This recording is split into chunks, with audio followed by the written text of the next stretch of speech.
தரைமுறையில வளர்க்கும்போது பார்த்தீங்க அப்படின்னா, கொட்டகையில வந்து பார்த்தீங்கன்னா, நீங்க நல்லா பள்ளம் அடிக்கடி பள்ளமாகிக்கிட்டே இருக்கும். ஓகேங்களா? ஆடு வந்துட்டு படுக்க அந்த இடத்துல பள்ளம் அதிகமாகிட்டே இருக்கும். மேடு பள்ளங்கள் அதிகமாகிட்டு இருக்கும். ஒவ்வொரு வருஷத்துக்கு ஒரு வாட்டி வந்துட்டு ஆடுகள வந்துட்டு அந்த கொட்டகையில வந்துட்டு தங்குற இடத்துல வந்துட்டு நல்லா மண்ணு கொட்டி நல்லா மெத்தையா ஆக்கி நல்லா ஹைட்டு தூக்கி வைக்கணும். இது ஒரு மெத்தட். 2வது ஒரு கொட்டகைன்றதுனால நைட் டைம்ல மழை வரும்போது பார்த்தீங்கன்னா, சாரல் சைடுல வந்துட்டு அடிச்சு உள்ளுக்குள்ள வந்து தண்ணி வரும்.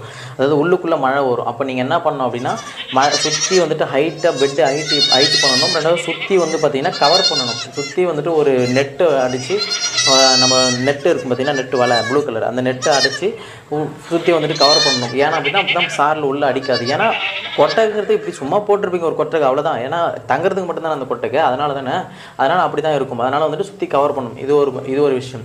அடுத்தது பார்த்தீங்க அப்படின்னா, அப்படியே இந்த கட்டுத்தறிக்கு வரும்போது என்னென்ன பிரச்சனைலாம் இருக்குன்னு பார்த்தீங்கன்னா, எவ்ரி சிங்கிள் டே வந்துட்டு